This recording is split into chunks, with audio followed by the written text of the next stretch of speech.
चलो मंगलाचरण बोलो। ओम वसुदेवसुतं देवं कंसचाणूरमर्दनम्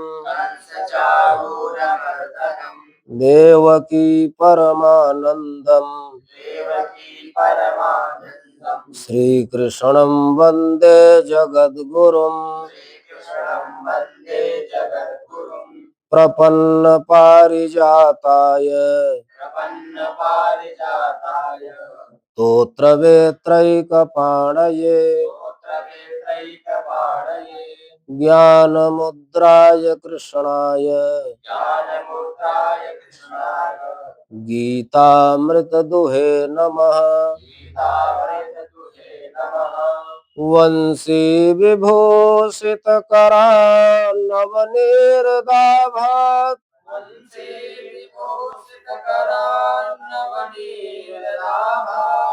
पीताम्बरादरुणबिम्बफलाधरोष्ठात्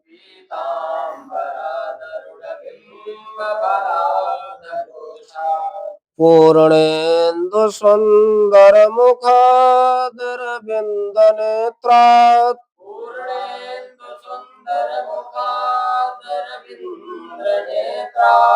कृष्णात् परं किमपि तत्त्वमहं न जाने।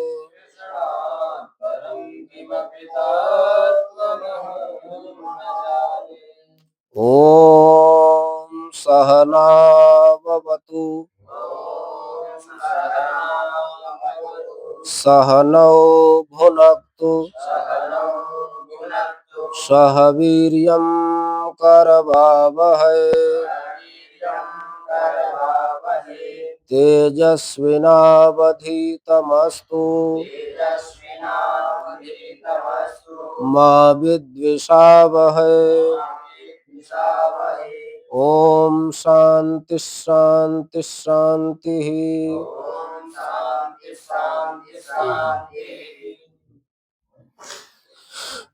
ओम श्री परमात्मने नमः। अथ द्वितीयोऽध्यायः। संजय उवाच तं तथा कृपयाविष्टम् अश्रुपूर्णाकुलेक्षणम् विषीदन्तमिदं वाक्यम् उवाच मधुसूदनः।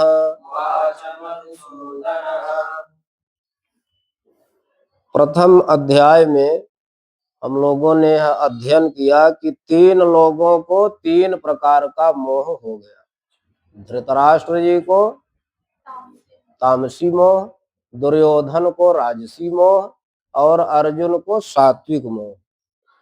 मोह से क्या उत्पन्न होता है? ममता।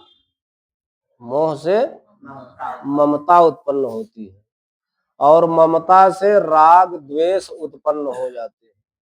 ममता से क्या उत्पन्न होता है? और राग द्वेष यदि जीवन में आ गया तो फिर आंख में पर्दा पड़ जाता है। फिर क्या सत्य वस्तु है यह सूझता नहीं है और मार्ग भी दिखाई नहीं पड़ता है और हम अपने कर्तव्य पथ से च्युत हो जाते हैं, किंग कर्तव्य विमूढ़ हो जाते हैं। राग द्वेष बहुत बड़ा दोष है और अर्जुन को यही हो गया। सात्विक मोह आने के कारण वो किंग कर्तव्य विमूढ़ हो गए, युद्ध क्षेत्र में विषम परिस्थिति में आ गए। अरे युद्ध के क्षेत्र में जितने स्वजन उनको दिखाई पड़ रहे हैं, क्या वो वास्तव में स्वजन हैं? यदि होते तो उनके प्रतिपक्ष से युद्ध क्यों करते? जब वो प्रतिपक्ष में सामने खड़े हैं तो युद्ध में कोई भी खड़ा हो सामने वो शत्रु है।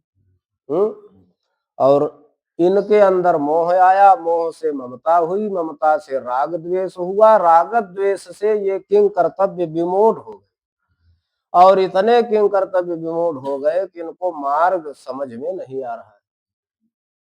करुणा से आविष्ट हो गए, और करुणा से जब आविष्ट हो गए तो इनका आत्म तत्व का जो विवेक है वो भी नष्ट हो गया। इनके नेत्र जो है अश्रुपूरित हो गए, आंसुओं से व्याकुल हो गए, और फिर ये आत्म तत्व का विचार नहीं कर रहे।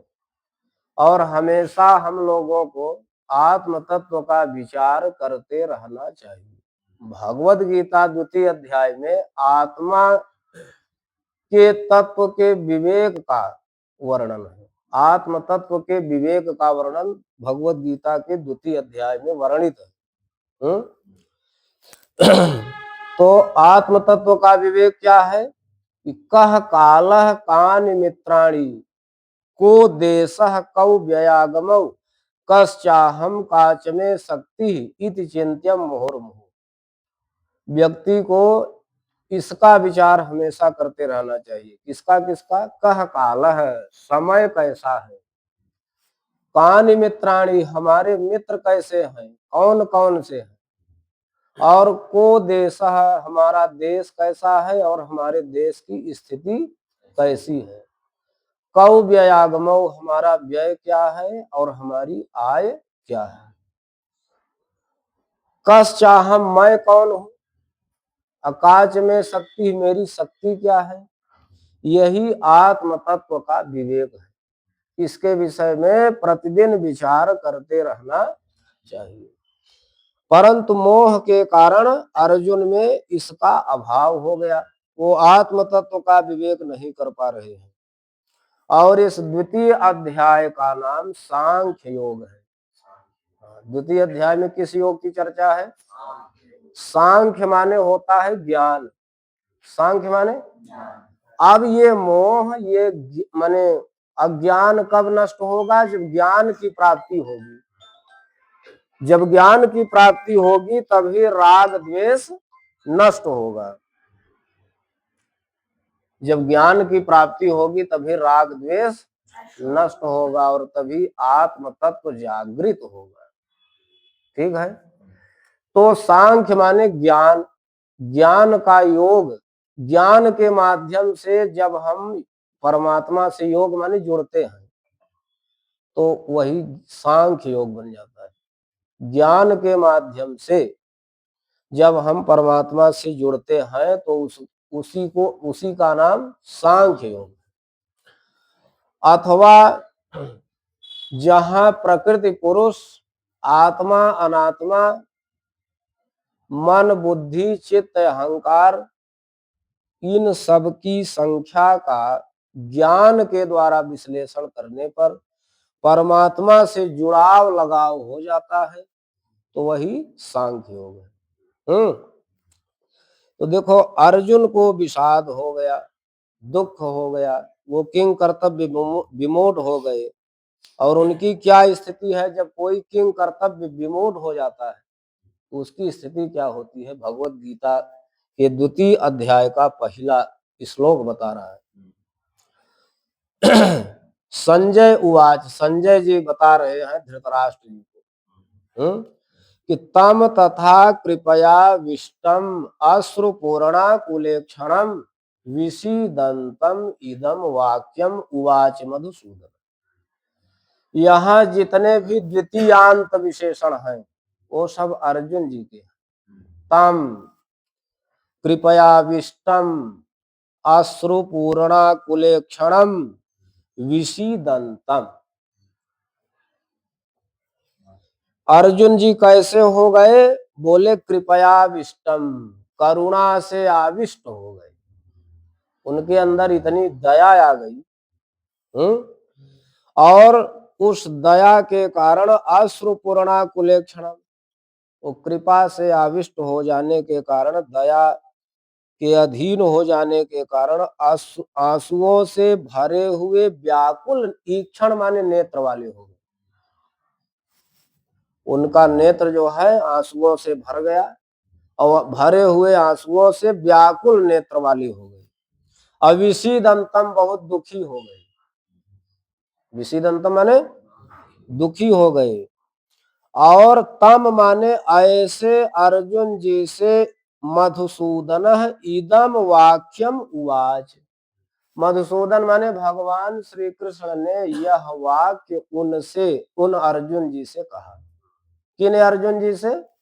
जो दया से आविष्ट हैं, आंसुओं के भर जाने से व्याकुल नेत्र वाले हैं, दुखी हैं, उन अर्जुन से भगवान मधुसूदन ने यह वाक्य कहा। अब यहां पर भगवान का नाम मधुसूदन दिया गया है। भगवत गीता में जहां भी नाम आ जाए, विशेष नाम, वहां विशेष प्रयोजन से हर जगह नए नए नाम आए, अर्जुन जी के भी और भगवान के भी। वहां माने तादात्मिक नाम है, तात्पर्य से जुड़े हुए नाम है। यहाँ भगवान का नाम मधुसूदन है। मधु एतन नामा दैत्य तम सोदयती मधुसूदन। मधु नाम का दैत्य था, उसको भगवान ने मारा। मधु नाम का जो दैत्य है वो राग का प्रतीक है, और राग आ गया तो द्वेष अपने आप आ जाएगा, उसका भाई ही है। कैटव उसका भाई ही न था। राग आएगा जब भी तो वो द्वेष को लेकर के आएगा। अब अर्जुन के अंदर राग भी आ गया और द्वेष भी आ गया। तो इस राग द्वेष को कौन मिटा सकता है? जो राग द्वेष को मारने वाला हो। राग द्वेष को मारने वाले कौन है? भगवान श्री कृष्ण। इसलिए भगवान मधुसूदन ने जो राग और द्वेष को नष्ट करने वाले हैं, ऐसे दुखी उन अर्जुन जी से कहा। श्री भगवान उवाच कुतस्त्वा कस्मलमिदं विषमे समुपस्थितम् अनार्यजुष्टमस्वर्ग्यम् अकीर्तिकरम अर्जुन। श्री भगवान वाच माने श्री भगवान जी बोले। अब यहाँ ध्यान देने की बात है कि श्रीमद् भगवत गीता जो अष्टादशाध्यायिनी है, महाभारत के बीच अंश से ली गई है, तो सब श्लोकों को कहा तो महर्षि वेदव्यास जी ने लिखा है, लेकिन जहां श्री भगवान वाच आ गए वहां सीधे श्री भगवान बोल रहे। यहाँ व्यास जी के रूप में श्री भगवान ही बोल रहे, और श्री भगवान उवाच का उच्चारण जैसे ही हम लोग करते हैं, वैसे ही हम लोगों के अंदर से मैंपन का भाव, यानी हम निकल जाते हैं और भगवान आ जाते हैं। यह गीता जी के पाठ की विशेषता है। तो अब यहां श्री भगवान ने अर्जुन जी से क्या कहा कि कुतस्त्वा कस्मलमिदं विषमे समुपस्थितम अनार्य जुष्टम स्वर्गीयम अकीर्तिकरम अर्जुन। अब देखो यहाँ अर्जुन नाम आया है। अर्जुन किसको कहते हैं? अर्जुन की शाब्दिक व्युत्पत्ति क्या है? यहाँ अर्ज धातु है, अर्ज, अर्ज अर्जने, और उससे उन प्रत्यय होकर के उणादि का अर्जुन बनता है। शाब्दिक व्युत्पत्ति क्या होगी? अर्जयति इति अर्जुन। जो प्राप्त करते हैं उनको अर्जुन कहते हैं। क्या प्राप्त करते हैं? अर्जयत कीर्तिम, जो कीर्ति प्राप्त करते हैं। अर्जयत धनम स अर्जुन, जो धन भी प्राप्त करते हैं और कीर्ति भी प्राप्त करते हैं उनको अर्जुन कहते हैं। अर्जुन का दो ही काम था, धन प्राप्त करना और कीर्ति प्राप्त करना। पूरे उत्तरी कुरु प्रदेश को जीत करके अर्जुन ने इतना धन प्राप्त किया, और सब धन ला करके महाराजा युधिष्ठिर जी के श्री चरणों में समर्पित कर दिया। तभी से उनका नाम धनंजय हो गया। क्या नाम हो गया? तो अर्जुन माने जो कीर्ति को प्राप्त करे और जो धन को प्राप्त करे उनको अर्जुन कहते हैं। तो यहाँ अर्जुन से तात्पर्य कीर्ति प्राप्त करने से। भगवान ने कहा कि नाम तुम्हारा अर्जुन है, कीर्ति प्राप्त करने वाले। लेकिन तुम अपने विषय में विचार करो कि तुम इतने किंग कर्तव्य विमोद हो गए कि तुम्हारे अंदर विवेक नाम की चीज नहीं। तुम्हारा जीवन आध्यात्मिक होना चाहिए, तुम्हारा आदर्श जीवन होना चाहिए, और वह सब तुमने कुछ भी नहीं। क्यों? कुतस्त्वा कस्मलमिदम विषमे समुपस्थितम, तुम जो है सम में उपस्थित नहीं हो, विषम में उपस्थित हो गए। यहाँ विषम जो मूर्धन्य से आ गया है, यहाँ मूलभूत शब्द है दंत से, लेकिन यहाँ जो मूर्धन्यादेश हो गया है वि उपसर्ग के कारण, वि उपसर्ग के कारण, क्योंकि यह सूत्र है उपसर्गात सुनोति सुबति स्यति स्तौति स्तोभति स्था सेनय सेध सिच सैज स्वैजान। उपसर्ग के बाद अगर दंत सकार आएगा तो उसको मूर्धन्य आदेश हो जाता है।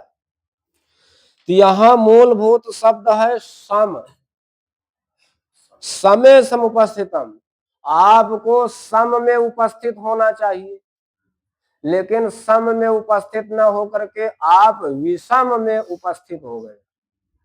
विषम क्या है? देखो, व्यक्ति को हमेशा समत्व भाव रखना चाहिए, तब उसको विषाद नहीं होता। यानी मान में जो हमारा भाव है, अगर कोई हमारा मान कर दे तब भी हमको बहुत प्रसन्न नहीं होना चाहिए, कोई अपमान कर दे तो बहुत दुखी नहीं होना चाहिए। समः शत्रौ च मित्रे च, सम की परिभाषा बता रहे हैं, इसी भगवत गीता में ही है। समः शत्रौ च मित्रे च तथा मानापमानयोः शीतोष्ण सुख दुखेषु समः संग विवर्जितः। संग माने आसक्ति से रहित होना चाहिए, लगाव से रहित होना चाहिए। शत्रु में, मित्र में, मान में, अपमान में, सुख में, दुख में, सर्दी में, गर्मी में जो समान भाव रखते हैं और आसक्तियों से रहित होते हैं, उनको विषाद नहीं होता, उनको दुख नहीं होता, वे किंग कर्तव्य विमूढ़ नहीं होते, वो भगवत स्वरूप को प्राप्त होते। भगवान का लक्षण है ना, निर्दोषम ही समम ब्रह्म, जो निर्दोष है और जो सम है उसे ब्रह्म कहते हैं। तो यहां पर आप विषम हो गए। अब भगवान कहते हैं कि मेरा स्वभाव क्या है, मैं सम रहता हूं। भगवान ने क्या कहा कि मैं सम रहता हूं। न मे द्वेष्योस्ति न प्रिय, भगवद गीता अध्याय 9। न मेरा कोई दुश्मन है और न मेरा कोई प्रिय है, यही सम का भाव है। न मे द्वेष्योस्ति न प्रिय, न मेरा कोई दुश्मन है न मेरा कोई प्रिय है। यही बात इस समय आपके अंदर होनी चाहिए, और ये बात हो जाए तो आपको किसी प्रकार का दुख नहीं होगा, तब आप में समभाव आ जाएगा। एक तो विषम का ये अर्थ है, और दूसरा विषमे युद्धे, विषम माने युद्ध भी होता है।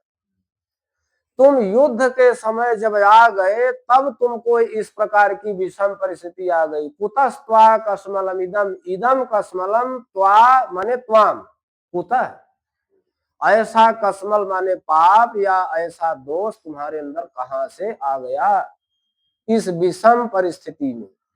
युद्ध के समय आपके अंदर ये विषमता कहां से आ गई? अगर इन बिंदुओं पर विचार करना था, युद्ध से उपरत होना था, युद्ध नहीं करना था, तो पहले ही आप विचार कर लेते और युद्ध भूमि में नहीं आते।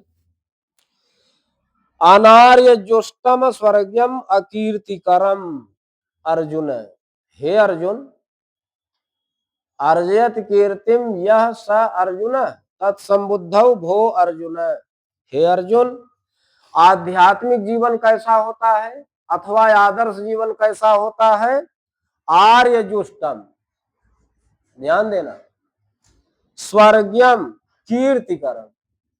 आध्यात्मिक जीवन में हमको क्या क्या चीजें चाहिए? आध्यात्मिक जीवन में जो है हम लोगों को आर्यों का, श्रेष्ठ जनों का मार्ग प्रशस्त करना चाहिए।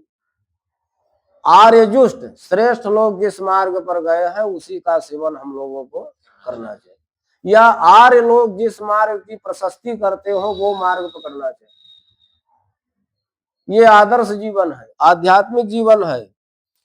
और स्वर्गम, ऐसा मार्ग पकड़ना चाहिए जो श्रेष्ठ जनों के द्वारा सेवित हो, स्वर्ग की प्राप्ति कराने वाला हो। अकीर्तिकरम माने कीर्ति को प्रदान करने वाला हो।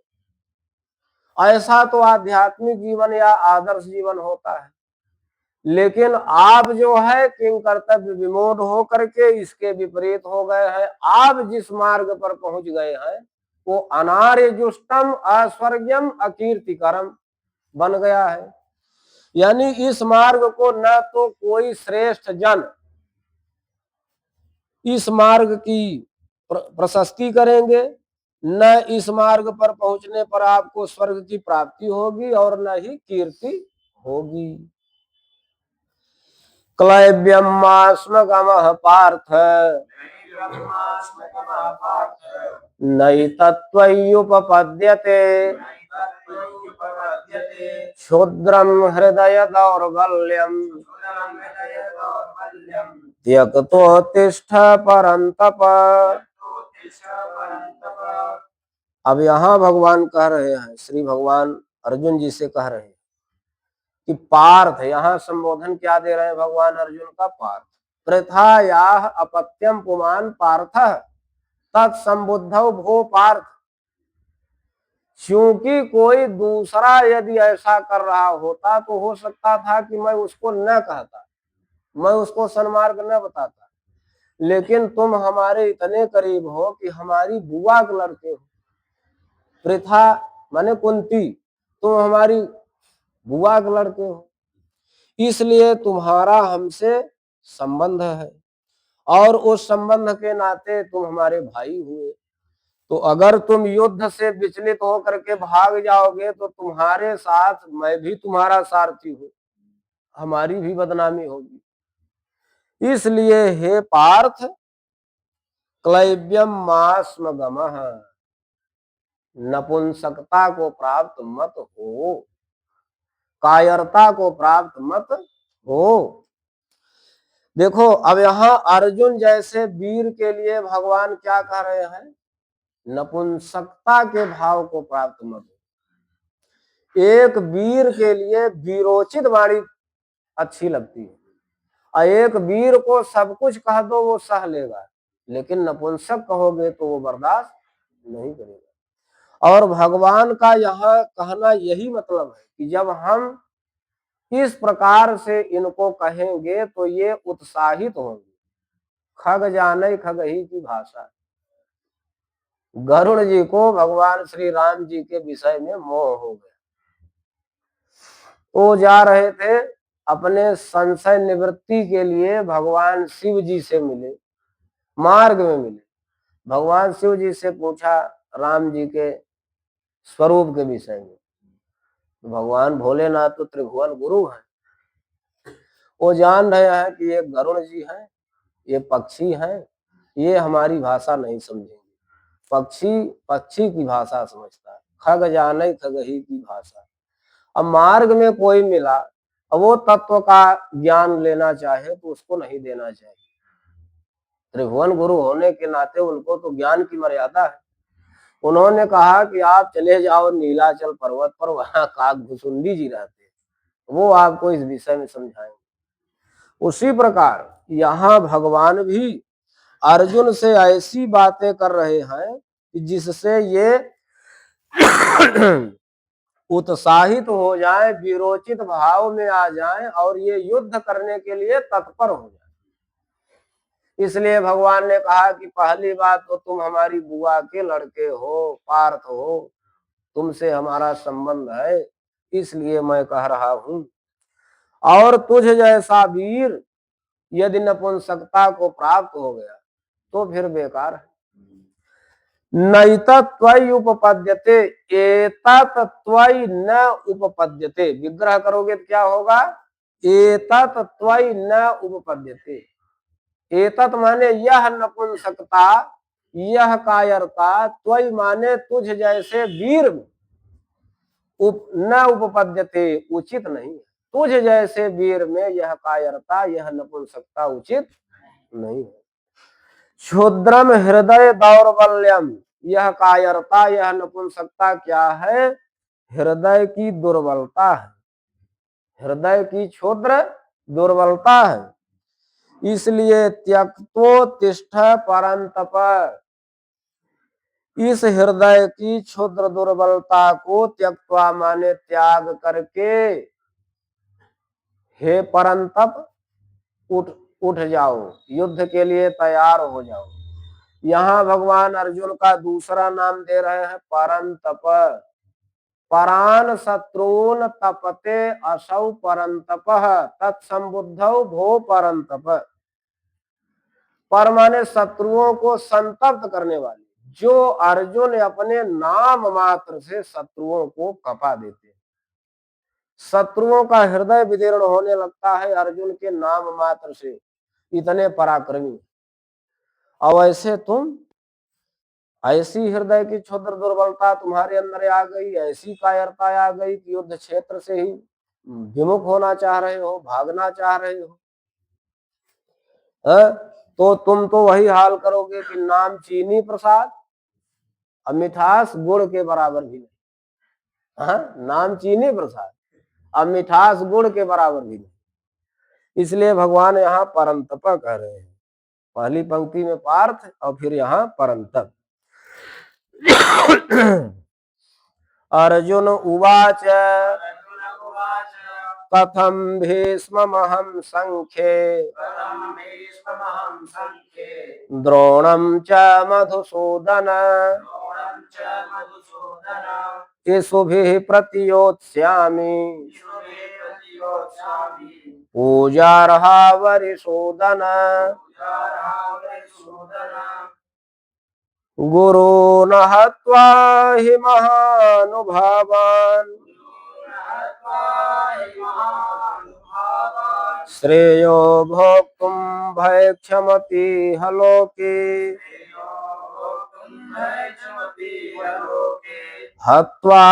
हत्वार्थकामास्तु गुरूनिहैव भुञ्जीय भोगान् रुधिरप्रदिग्धान्। अर्जुन जी ने कहा, भगवान का दो नाम संबोधन किया, मधुसूदन अरिसूदन। आप मधु नाम के दैत्य को मारने वाले हो, आप शत्रुओं का संहार करने वाले हो।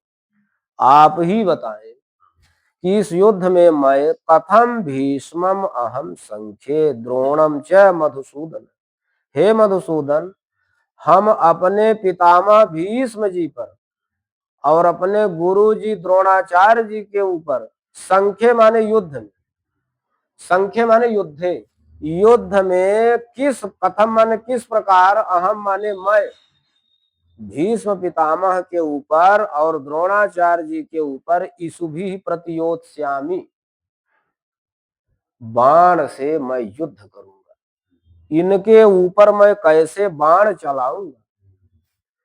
ये दोनों पूजार्हौ, पूजा के योग्य। भीष्म पितामह हमारे परिवार के सबसे सयाने बुजुर्ग सदस्य हैं और गुरु जी सबसे पूजनीय होते हैं। ऐसे ये दोनों ही पूजनीय हैं, इनको, इनके ऊपर मैं कैसे बाण चलाऊंगा, मैं युद्ध में कैसे इनके ऊपर बाण चलाऊंगा। ये दोनों तो पूजा के योग्य हैं, पूजनीय हैं, और इनके ऊपर यदि हमने बाण चला भी दिया तो मैं क्या बन जाऊंगा। आप तो मधुसूदन हो, आप तो अरिसूदन हो, लेकिन मैं गुरुसूदन हो जाऊं। इतिहास दोहराएगा कि अर्जुन नाम का एक ऐसा वीर था जिसने अपने गुरु जी को मारा और अपने पितामह को मारा, तो मैं हो जाऊंगा गुरुसूदन। और हे भगवान, गुरून् अहत्वा ही महानुभावान, महानुभावान गुरून् आहत्वा, महानुभावान गुरून् आहत्वा, ऐसे महानुभाव गुरुजनों को बिना मारे, आहत्वा माने बिना मारे, श्रेयो भोक्तुम भायक्षम पीह लोके, इह लोके भायक्षम भोक्तुम अपि श्रेयः, महानुभाव गुरुजनों को बिना मारे इस संसार में यदि मुझे भीख मांगना पड़े, भैक्ष वृत्ति मुझे मिल जाए तो वह भी मेरे लिए श्रेयस्कर है, कल्याणकारी है, उसमें भी मेरा कल्याण है। कम से कम मुझसे यह प्रायश्चित तो नहीं बनेगा, गुरुजनों का वध तो नहीं होगा। और महानुभाव गुरुजनों को बिना मारे यदि इस संसार में मुझे भीख मांगनी पड़े, भैक्ष वृत्ति अपनानी पड़े, तो वह भी मेरे लिए कल्याणकारी है। लेकिन हत्वार्थ कामास्तु गुरून् इहैव, इस संसार में अथवा इस युद्ध में यदि गुरून् हत्वार्थ कामान, गुरुजनों को मारने की कामना से, गुरुजनों को मार करके यदि मुझे भोग मिल जाए तो वह भोग मेरे लिए क्या है, रुधिर प्रदिग्धान, मेरे लिए वह उनके रक्त से सना हुआ भोग मुझे मिला। इस संसार में गुरुजनों को मार करके यदि मुझे भोग साम्राज्य मिले तो वह उनके रक्त से सना हुआ है, भला मैं उसका उपभोग कैसे कर सकता हूं। न चैतद विदमः कतरन्नो गरीयो यदवा जयेम यदि वानो जयेयुः, यानेव हत्वा न जिजीविषामः, तेव स्थिताः प्रमुखे धार्तराष्ट्राः, न च एतद् विद्मः।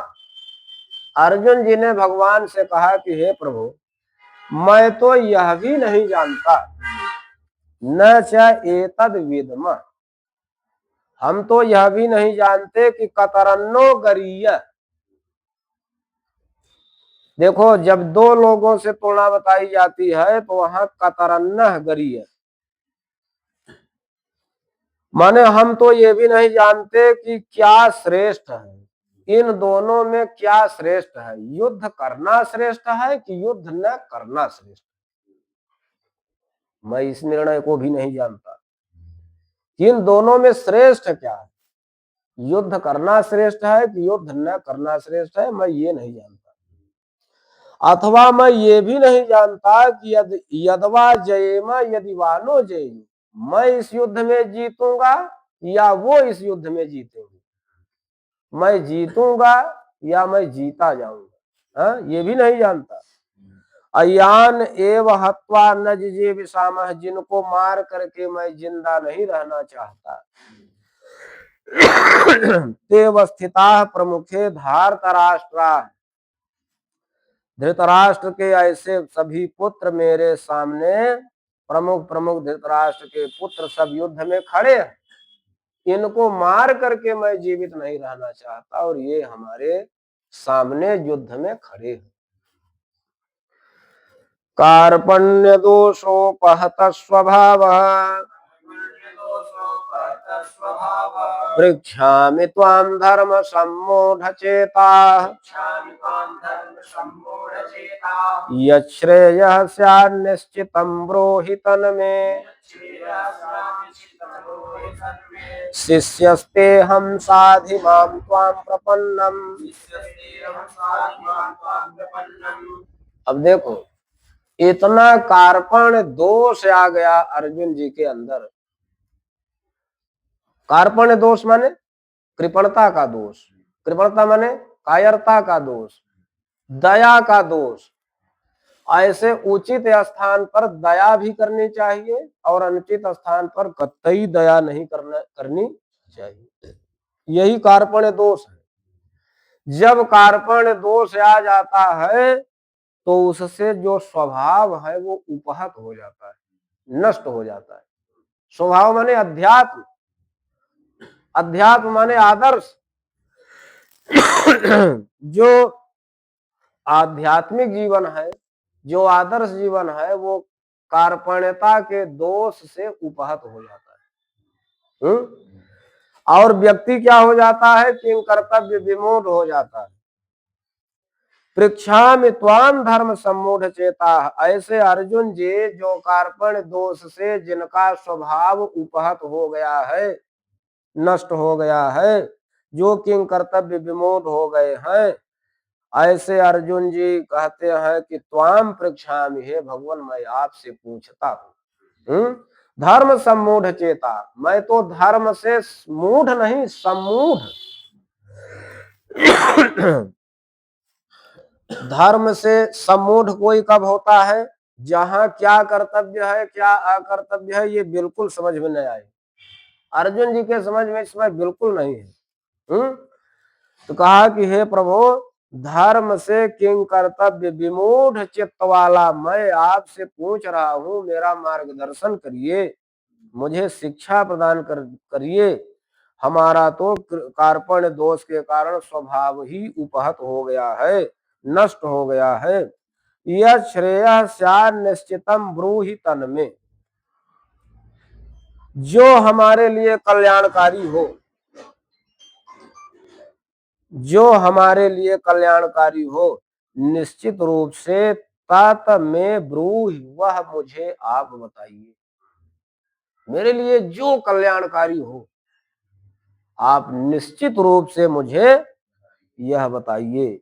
शिष्यस्ते हम, अहम ते शिष्य, मैं आपका शिष्य हूं। असाधिमाम त्वाम प्रपन्नम, साधिमाम,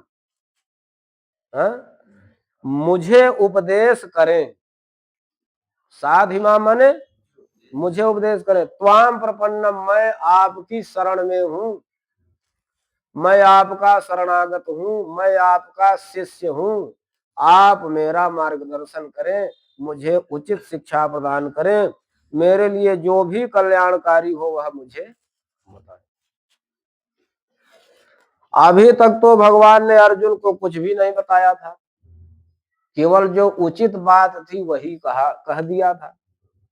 लेकिन जब अर्जुन ने यहाँ जाकर के यह स्वीकार कर लिया और भगवान से अपना संबंध अब जोड़ लिया, और जब शरणागत हो गए, तो भगवान से जब कोई शरणागत हो जाता है तो भगवान उसकी रक्षा अवश्य करते हैं, भगवान उसको सन्मार्ग अवश्य प्रदान करते हैं। और वो भी शरणागत किस रूप में हुए, शिष्य रूप में। अब भगवान को क्या मान लिए, गुरु। तो अब गुरु तो शिष्य का मार्गदर्शन अवश्य ही करेगा। अब दुर्योधन ने जो कमी किया था अर्जुन ने यहाँ संभाल लिया। नहि प्रपश्यामि ममापनुद्यात्, यच्छोकमुच्छोषणमिन्द्रियाणाम्, अवाप्य भूमा वसपत्नमृद्धम्, राज्यं सुराणामपि चाधिपत्यम्।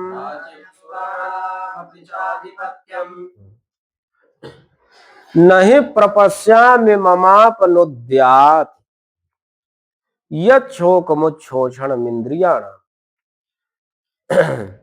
अवाप्य भूमौ असपत्नमृद्धम्, राज्यम सुराणामपि चाधिपत्यम।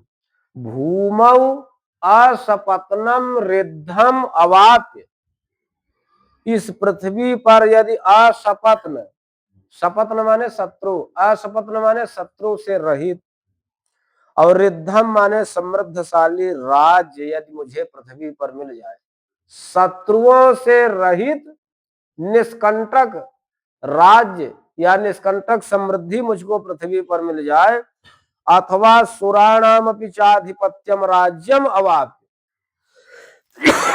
यहाँ अवाप्य का अन्वय दोनों से होगा। भूमा वसपत्न मृद्धम अवाप्य, असुराणाम अपि चाधिपत्यम राज्यम अवाप्य, देवताओं के आधिपत्य वाले राज्य की प्राप्ति मुझको हो जाए। यानी देवताओं के आधिपत्य वाले राज्य, यानी देवताओं के द्वारा भोगा गया जो राज्य है वह भी मुझे मिल जाए। अब भूमि की निष्कंटक समृद्धि मुझे मिल जाए, फिर भी नहीं प्रपश्यामि ममापनुद्यात्, मैं जो है अपना कल्याण नहीं देख रहा हूं, मैं समझ नहीं पा रहा हूं कि मेरे लिए क्या उचित है, मेरे लिए क्या शोक मुच्छोषण इंद्रियाणाम, क्योंकि शोक मेरा इतना प्रकृष्ट हो गया है कि वह मेरे इंद्रियों का शोषण कर रहा है। इंद्रियों का शोषण करने वाला शोक मुझे इतना अधिक व्याप्त हो गया है कि मेरे लिए क्या उचित है, मैं यह अपना कल्याण नहीं देख पा रहा हूं। संजय उवाच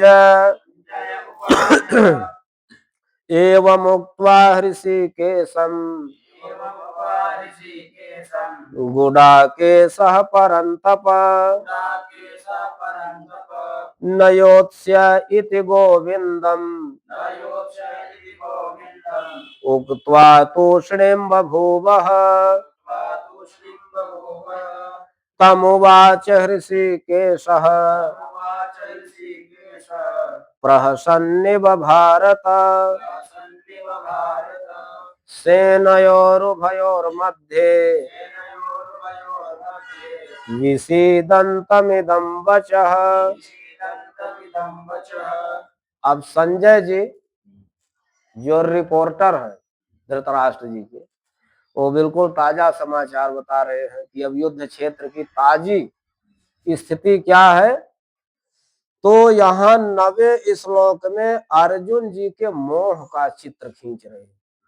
संजय जी दूरबीन लगा करके अर्जुन जी के मोह का चित्र खींच रहे हैं। और 10वें अध्याय में भगवान के आनंद का चित्र खींच रहे हैं। अर्जुन के मोह वाले चित्र को हम लोग देखते हैं। एवं उक्त्वा हृषीकेशं गुडाकेशः परन्तप न योत्स्य इति गोविन्दम् उक्त्वा तूष्णीं बभूव। हृषीकेशम माने भगवान श्री कृष्ण से, देखो यहाँ दोनों नाम मार्के के आ गए। भगवान का श्री कृष्ण का नाम यहाँ हृषीकेश और अर्जुन जी का नाम गुडाकेश है। गुडाकेश माने घुंघराले बाल वाले, गुडाकेश माने, अथवा गुडाका कहते हैं निद्रा को, और निद्रा को जो जीत ले, जो निद्रा के स्वामी हो, उनको गुडाकेश कहते हैं। और गुडाकेश है और एक ऋषिकेश है। एक घुंघराले बाल वाले हैं, एक कुंचित केश वाले हैं। तो ऐसे शत्रुओं को संतप्त करने वाले गुडाकेश माने अर्जुन ने भगवान श्री कृष्ण से एवं उक्त्वा ऐसा कह करके, कैसा कह करके कि न योत्स्य इति, मैं युद्ध नहीं करूंगा। हे ऋषिकेश जी, मैं युद्ध नहीं करूंगा। इति गोविंदम उक्त्वा, ऐसा गोविंद भगवान से कह करके। गोविंद माने गाह उपनिषद वाच्य, अतान विन्दतीति गोविंद। भगवान तो सब कुछ जानने वाले हैं। भगवान की वाणी ही उपनिषद की वाणी है। भगवान की वाणी उपनिषद की वाणी है। ये गीता क्या है? उपनिषद ही है। क्यों? क्योंकि भगवान की वाणी है। तो ऐसे भगवान का नाम गोविंद है। तो भगवान सब कुछ जानने वाले हैं। और ऐसे भगवान गोविंद से अर्जुन ने क्या कहा कि न योत्स्य इति, मैं युद्ध नहीं करूंगा। इति उक्त्वा, ऐसा कह करके तूष्णीं बभूव, है बिल्कुल चुप हो गए। अर्जुन जी बैठ गए और चुप हो गए, कुछ भी नहीं बोल रहे। यही मोह का चित्र है। जब मोह आ जाता है, बिल्कुल प्रकृष्ट हो जाता है, तो व्यक्ति चुप हो जाता है। और भगवान का आनंद का चित्र है। भगवान ने क्या कहा? तम उवाच ऋषिकेशः, तम माने उन्हें अर्जुन जी से। संजय जी बता रहे भारत माने हे भरतवंशी धृतराष्ट्र जी, उन अर्जुन से भगवान ऋषिकेश ने हंसते हुए, प्रहसन्य, यहाँ हसन्य नहीं प्र उपसर्ग लगा है, प्रहसन्य। अब देखो मोह के कारण अर्जुन को इतना विषाद हो गया कि वो बिल्कुल चुप हो गए। एक अत्यंत चुप हो गए व्यक्ति से खूब हंसते हुए भगवान ऋषिकेश बड़े ही प्रसन्नता में सेनयोर भयोर मध्य, दोनों सेनाओं के बीच में विषीदंतम, दुखी हुए उन अर्जुन जी से इदम वचः उवाच, यह वचन बोले। भगवान ने अर्जुन जी से खूब मुस्कुराते हुए यह वचन बोले। श्री भगवान उवाच, अशोच्यानन्वशोचस्त्वं प्रज्ञावादांश्च भाषसे, गतासु न गतासूंश्च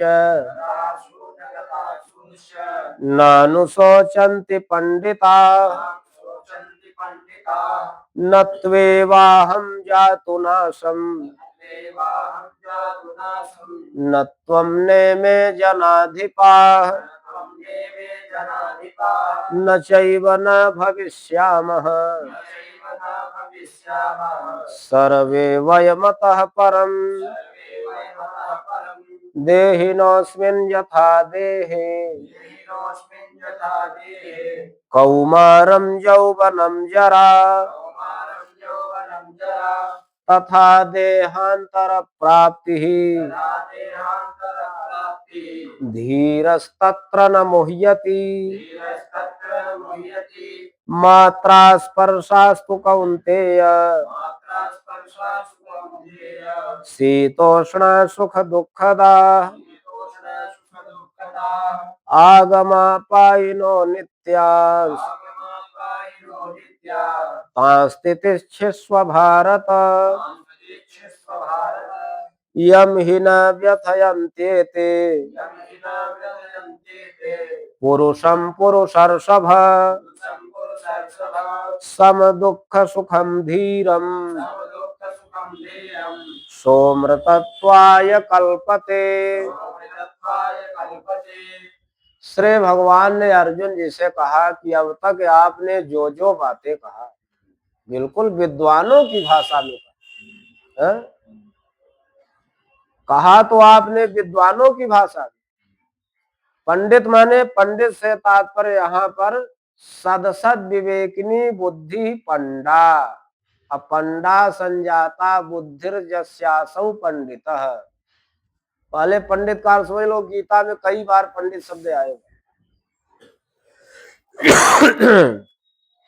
जिसके अंदर सत विवेक हो और असत विवेक भी हो, सत असत दोनों प्रकार के विवेक जिसमें हो उस बुद्धि का नाम पंडा है। और पंडा से युक्त जिनकी बुद्धि होती है उसको पंडित कहते हैं। यहाँ पंडा शब्द से इतच प्रत्यय होकर के पंडितः बनता है। पंडा शब्द से तदस्य संजातम तारका दिव्य, इतच से इतच प्रत्यय होकर के पंडितः शब्द बनता है। कहा कि आप पंडित माने विद्वान, जिसके अंदर सद या सद दोनों तरह का विवेक। तो बोले कि आपके अंदर सद असद दोनों प्रकार का विवेक है। पंडितों की भाषा में आप बोल रहे हो, प्रज्ञावादाश्च भाषसे, प्रज्ञावानों की भाषा में आप बात कर रहे हो। जैसे एक बुद्धिमान व्यक्ति बात करता है वैसे आप बात कर रहे हो, लेकिन विवेक आपको कुछ नहीं है। क्यों? क्योंकि आप शोक कर रहे हो। क्यों शोक कर रहे हो? अशोच्यान अन्वशोचः त्वम्, त्वम् अशोच्यान अन्वशोचः, न शोच्याः अशोच्याः तान अशोच्यान। सोच माने शोक करने के योग्य, अशोच माने जो शोक करने के योग्य नहीं है। शोक करने के योग्य क्यों कौन कौन नहीं है? भीष्म, द्रोण, कर्ण आदि, ये शोक के योग्य नहीं है। अब तुम इनके ऊपर शोक कर रहे हो। आत्मा के ऊपर कभी शोक नहीं करना। जो अशोच है माने जो शोक के योग्य नहीं है, त्वम अन्व सोचा, उनके प्रति तुम शोक कर रहे हो। अप्रज्ञावादांश भाष से बुद्धिमानों की वाणी में आप बात कर रहे हो। गतासूच नानु सोचंति पंडिता, जो विद्वान लोग होते हैं, सद विवेक वाले होते हैं, वो गतासून, गत माने निकल गया है, असून माने प्राण जिनका, अर्थात जो मृत हो गए। गतासून माने जो मृत हो गए, और अगतासून माने जिनके प्राण नहीं निकले हैं, अर्थात जो जीवित हैं। जो विद्वान लोग होते हैं वो जीवित, मृत और जीवित के विषय में शोक नहीं करते। अरे भाई, जो जीवित है वो जीवित है, जो मर गए हैं सो मर गए हैं।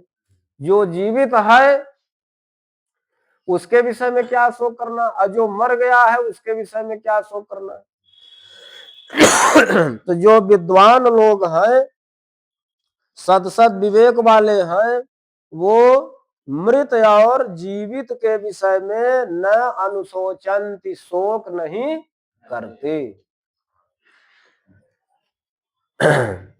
यही आत्मा की नित्यता है, यही आत्मा की।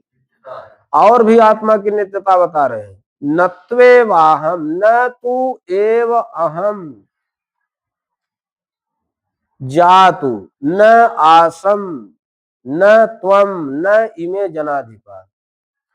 ऐसा भी नहीं है कि कभी मैं नहीं था। न तू एव अहम जातु,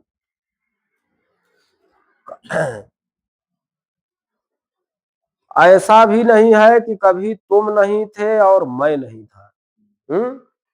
और न त्वम नेमे जनाधिपा, ऐसा कभी किसी काल में नहीं है जब मैं नहीं था, अथवा तुम नहीं थे, अथवा न इमे जनाधिपा, ये राजा लोग जो तुम्हारे प्रतिपक्ष में खड़े हैं, ऐसा पहली बार नहीं है। जाने कितनी बार ये भी थे, तुम भी थे, मैं भी था। अन्न चैव न भविष्याम, ऐसा भी नहीं है कि ये भविष्य में पुनः फिर कभी नहीं होंगे। सर्वे वयम अतः परम, इसके बाद भी हम सभी भविष्य में आगे चल करके रहेंगे। तो ये नित्य विषय है, इस विषय में तुम क्यों विचार कर रहे हो? यह तो उसी प्रकार से है जैसे देहिनोस्मिन यथा देहे कौमारम यौवनम जरा तथा देहांतर प्राप्ति। ये जो हमारा तुम्हारा, इन राजाओं का, इन भाइयों का, इन स्वजनों का जो संबंध है, कोई आज का नहीं है, ये नित्य संबंध। ये पहले था, अब है, आगे भी भविष्य में रहेगा। किस प्रकार से? तो यहां दृष्टांत दे रहे हैं कि देहिनोस्मिन यथा देहे, देहिना माने शरीरधारी, देहिना माने, और देह माने शरीर, यथा माने जिस प्रकार, देहिना माने शरीरधारी के, देहे माने देह में, यथा माने जिस प्रकार शरीरधारी के शरीर में कुमारावस्था आती है कि नहीं आती? कुमारावस्था के बाद युवावस्था आती है कि नहीं आती? फिर युवावस्था के बाद जरावस्था आती है कि नहीं आती? अब देखो, शरीर वही है, 5 वर्ष तक कुमारावस्था रहती है। कौमारम पंचमाब्दांतम, 5 वर्ष तक कुमारावस्था। अब 5 वर्ष से माने 6 वर्ष से 10 वर्ष तक पौगंडावस्था, पौगंडम दशमावधि, आ कैशोर मां पंचदशात, 11 से 15 तक किशोरावस्था, अजौवनम तू ततः परम, इसके ऊपर युवावस्था, और इसके बाद फिर वृद्धावस्था। तो ये अवस्थाएं किसकी होती हैं? शरीर की। 6 विकार शरीर में होते हैं। अस्ति जायते वर्धते विपरिणमते अपक्षीयते और नश्यति। जब से पैदा होता है कोई जातक तो पहले अस्थि उसकी सत्ता होती है, वो आता है संसार में, गर्भ में, मातृगर्भ में आता है, उसकी सत्ता आती है। फिर जायते पैदा होता है, फिर वर्धते बढ़ता जाता है। अब 3 अवस्था के बाद फिर वो घटता ही जाएगा। अस्ति जायते वर्धते विपरिणमते अपक्षीयते नश्यति। फिर उसमें क्रमशः जो है घटोत्तरी होने लगती है, हरासमेंट होने लगता है, उसका क्रमशः विनाश होता है, फिर अंत में नष्ट हो जाता है। तो जिस प्रकार शरीरधारी के शरीर में कुमारावस्था, युवावस्था और वृद्धावस्था आती है। अब देखो माता के गर्भ में जो हम लोगों का स्वरूप था, मातृगर्भ में स्वरूप कैसे रहता है, ये दोनों पैर मस्तिष्क में जरायु झिल्ली से बंधे रहते, दोनों पैर। और जब जन्म होता है तो वह झिल्ली फट जाती है, अब वह स्वरूप नहीं रहा, मर गया। फिर इसके बाद जो है कुमारावस्था आ गई, कुमारावस्था के बाद जो है युवावस्था आ गई, दाढ़ी मूंछ आ गए। किसी ने कहा था क्या कि दाढ़ी मूंछ आ जाए। फिर धीरे धीरे जरा मन वृद्धावस्था आ गई। शरीर वही है और उसी शरीर को देहांतर प्राप्त, माने उसी शरीर को जो है विभिन्न अवस्थाएं प्राप्त हो रही। कुमारावस्था प्राप्त हुई, फिर जो है युवावस्था प्राप्त हुई, फिर वृद्धावस्था आ गई। वृद्धावस्था में सब बाल केस नख सब पलित गलित हो गए।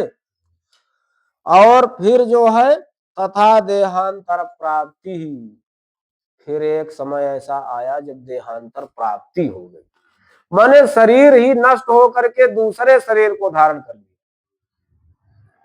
जैसे वृक्ष में लगा हुआ फल अपने वृंत पर पहले पुष्प बनता है, वही पुष्प आगे चल करके फल बन जाता है, फिर वो बड़ा होता है, फिर वो जो है क्रमशः पकने लगता है और अंत में पक करके इतना पक जाता है कि वो अपने वृंत से गिर जाता है। तो उसी प्रकार से शरीर की देहांतर प्राप्ति, माने दूसरे शरीर को प्राप्त कर लेता है। अब देखो जब मातृगर्भ वाला स्वरूप नष्ट हुआ तो किसी ने नहीं रोया, कोई रोता है? स्वरूप तो मर रहा है ना, नित्य प्रति हम लोग मर रहे हैं, लेकिन कोई नहीं रोता। फिर कुमारावस्था आ गई तो जो शिशु अवस्था वाला स्वरूप था वो मर गया, कोई नहीं रोता। फिर युवावस्था आ गई तो कुमारावस्था वाला स्वरूप मर गया, कोई नहीं रोता। वृद्धावस्था आने पर युवावस्था वाले शरीर के लिए कोई नहीं रोता। अब फिर धीरे धीरे जब यह शरीर ही पक करके पूरी हो गई, नष्ट हो गई, तो लोग रोते हैं। धीरस तत्र न मोहयति, कौन मोहित नहीं होता, अज्ञान को प्राप्त नहीं होता, किसको शोक नहीं होता? बोले धीर को। धियम धियम राति ददाति धीर। जो विवेकी है, जो ज्ञानशील है, वो जानता है कि इसकी शरीर जब पूरी हो गई तो इसे दूसरी शरीर नई मिलेगी। अब इसको नई शरीर मिलेगी, अब इसमें क्या रोना धोना, इसको तो देहांतर प्राप्ति होनी है। तो वह रुदन नहीं करता, मोह नहीं करता, शोक नहीं करता। कहा कि ये सब जो है उसी प्रकार से, ये सब बातें, ये सब विषय उसी प्रकार से हैं। यहाँ दूसरा दृष्टांत दे रहे हैं। मात्रा स्पर्शास्तु कौन्तेय शीतोष्ण सुख दुखदा आगमा पाइनो नित्यास्ता स्थितिक्षिस्व भारत। हे भरतवंशी अर्जुन, मात्रा माने मीयंते अनया इति मात्रा, जिसके द्वारा मापा जाता है उसको मात्रा कहते हैं। ध्यान देना, मीयंते अनया इति मात्रा, जिसके द्वारा मापा जाता है उसको इंद्रिय कहते हैं। अब मापा किसके द्वारा जाता है? इंद्रियों के द्वारा। कोई भी विषय अगर आकलन करना है, मापना है, तो इंद्रिय के द्वारा। जैसे मान लो जल है, जल का ज्ञान त्वगिंद्री से होगा, है? यानी ये मापने, इंद्रियां जो है वो मापने का काम करती है। अभी गरम गरम खीर किसी को खाने को दे दो और उसमें चम्मच लगा दो तो चम्मच थोड़ी बताएगा कि ये खीर गरम है, कभी नहीं बताएगा। यह कौन बताएगा? इंद्रिय हम लोगों की, हस्त इंद्रिय बताएगी। और यहाँ परमात्मा ने खुद ही 5 चम्मच दिया है, एक नहीं 5 चम्मच दिया है। और इन चम्मचों की क्या तादाद में है, इन मतलब इनका मात्रक कैसा है कि इन चम्मचों में इतना स्वाद है कि तुम हाथ से किसी चीज को खाओगे बहुत स्वाद मिलता है। एक बात। दूसरी बात, पदार्थ ठंडा है कि गर्म है कि ठंडा गर्म माने समान है, इसका भी परिज्ञान इस हस्त इंद्रिय के द्वारा होगा। ये मापक है, यही मात्रा है, हाथ पैर है? ये इंद्रियां ही मात्राएं हैं। और स्पर्शा माने स्पृश्यन्ते अनया इति स्पर्शाः, स्पर्शाः शब्दादि विषया, शब्द रूप रस गंध या स्पर्श, यही स्पर्श है। इन इंद्रियों के द्वारा इन्हीं शब्दादि विषयों को हम लोग ग्रहण करते हैं। तो हे कौन्तेय माने कुंती पुत्र अर्जुन, ये इंद्रियां और इनके शब्दादि विषय यही हमको ठंडी गर्मी सुख दुख देने वाले हैं। बात समझ में आ गई ने? अब कहते हैं कि ये हमको ठंडी गर्मी भी देते हैं, सुख दुख भी देते हैं, यही इंद्रियां, यही इंद्रियों के शब्दादि विषय। और आगमा पाइनो नित्या, ये आगम माने प्राप्त होते हैं, आते हैं, और अपाय माने नष्ट भी हो जाते हैं। हाँ? ये अनित्य है। ये क्या है? अनित्य है, इसलिए आते जाते रहते हैं। इनकी प्राप्ति भी होती है और ये नष्ट भी होते हैं। ये आगम और अपाय वाले हैं, माने आते भी हैं और फिर नष्ट हो जाते हैं, अनित्य हैं। तितिक्षस्व भारत, इसलिए हे भरतवंशी अर्जुन, इनको सहन करने की सामर्थ्य लाओ, इनको सहन करो। यम हि न व्यथयन्ते ते पुरुषं पुरुषर्षभ, सम दुःख सुखं धीरं सोमृतत्वाय कल्पते। पुरुषाणाम ऋषभः श्रेष्ठः पुरुषर्षभः तत्समुद्धौ भो पुरुषर्षभ, हे पुरुषों में श्रेष्ठ, एते यम पुरुषम न व्यथयन्ति, हे पुरुषों में श्रेष्ठ, ये जिस पुरुष को व्यथित नहीं करते, ये इंद्रियां, ये शब्दादि विषय, ये शीतोष्ण सुख दुख आगम अपाय, ये जिसको व्यथित नहीं करते, वही सुख और दुख में समान रहता है, वही धीर कहलाता है, वही विवेकी कहलाता है, और वही अमृतत्व के लिए कल्पित किया जाता है। उसी को अमृतत्व की प्राप्ति होती है, वही आत्मा के स्वरूप को जानने में समर्थ हो पाता है। थोड़ा इसको बंद कर। न सतो विद्यते भावो, न भावो विद्यते सतः, उभयोरपि दृष्टोऽन्तः त्वनयोस्तत्त्वदर्शिभिः, अविनाशि तु तद्विद्धि येन सर्वमिदं ततं, विनाशमव्ययस्यास्य न कश्चित् कर्तुमर्हति। अन्तवन्त इमे देहा नित्यस्योक्ता शरीरिणः, अनाशिनो प्रमेयस्य तस्माद्युध्यस्व भारत। अब देखो यहाँ कितना बढ़िया सिद्धांत प्रस्तुत कर रहे हैं वेदांत दर्शन का। ना सतो विद्यते भावो, असतः भावो न विद्यते और सतः अभावः न विद्यते। अन्वय समझ लो। असतः भावो न विद्यते और सतः अभावो न विद्यते। असतः माने जिसकी सत्ता नहीं है उसका भाव न विद्यते, उसका कभी भाव नहीं हो सकता। जिसकी सत्ता नहीं है उसका कभी भाव नहीं होगा। और सतः अभाव न विद्यते, जिसकी सत्ता है उसका कभी अभाव नहीं होगा। तो सत्ता किसकी है, एक प्रश्न हुआ ना, किसकी सत्ता है? आत्मा की, ब्रह्म की, आत्मा स्वरूप की, ब्रह्म स्वरूप की सत्ता है, उसका कभी अभाव नहीं होगा। और संसार की, शरीर की सत्ता कभी नहीं है, इसलिए इनका कभी भाव नहीं होगा। इसलिए संसार और शरीर के चक्कर में मोह को प्राप्त नहीं होना, यही आत्मा अनात्म वस्तु विवेक है। यही क्या है? आत्म अनात्म वस्तु का विवेक, यानी किनमें परिवर्तन हो रहा है इनको पहचानना। जिसमें परिवर्तन हो रहा है वो ब्रह्म नहीं है, वो आत्मा नहीं है, वो नाशवान है, वो नष्ट हो रही है।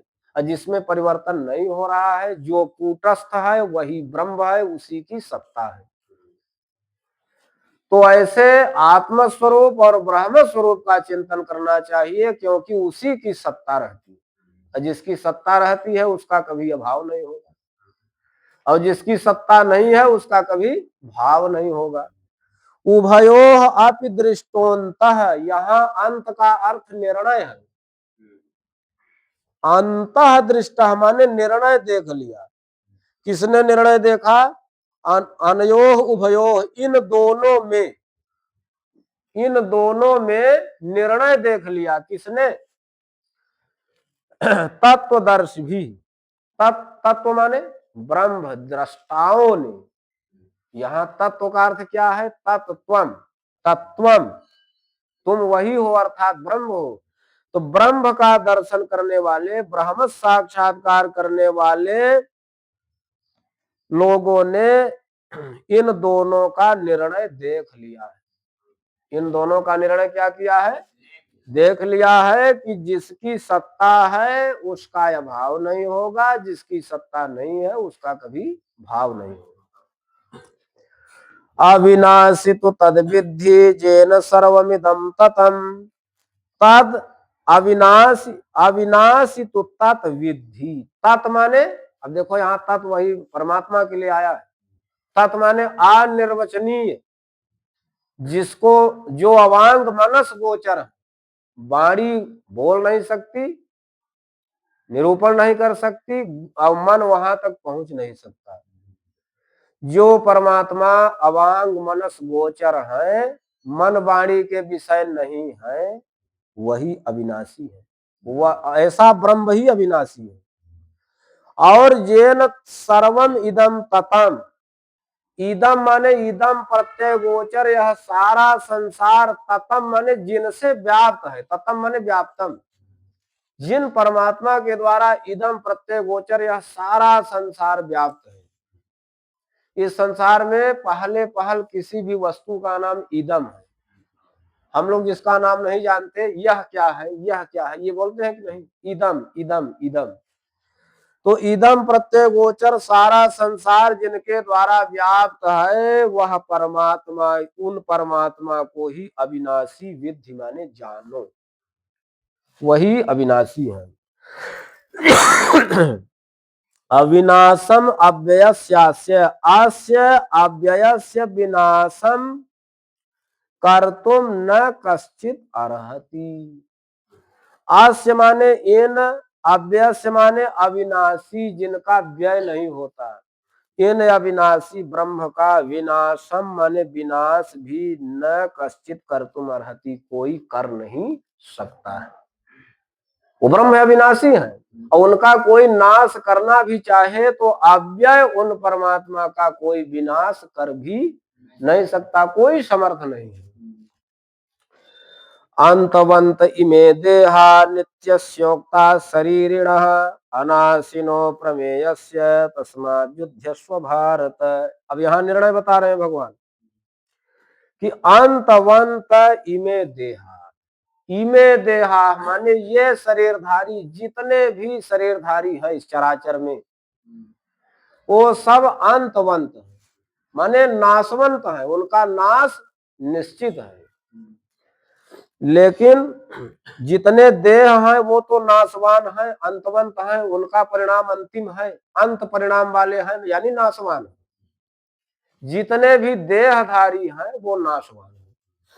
लेकिन शरीरिणः नित्यस्य उक्ता है, जो शरीरी है, उन शरीरों में रहने वाली जो शरीरी माने आत्मा है वो नित्य है, वो नित्य कही गई है, उसका नाश नहीं होता। अनाशिनो प्रमेयस्य, अप्रमेयस्य माने बुद्ध्यादि प्रमाण रहितस्य, बुद्धि आदि प्रमाण से रहित अविनाशी उस आत्मा के स्वरूप को जान करके तस्माद् युध्यस्व भारत, हे भरतवंशी अर्जुन तुम युद्ध करो, युद्ध के लिए तैयार हो जाओ। अब आत्मा के स्वरूप का वर्णन कर रहे हैं। य एनं वेत्ति हन्तारम्, यश्चैनं मन्यते हतम्, उभौ तौ न विजानीतो, नायं हन्ति न हन्यते, न जायते म्रियते वा कदाचिन्, नायं भूत्वा भविता वा न भूयः, अजो नित्यः शाश्वतोऽयं पुराणो,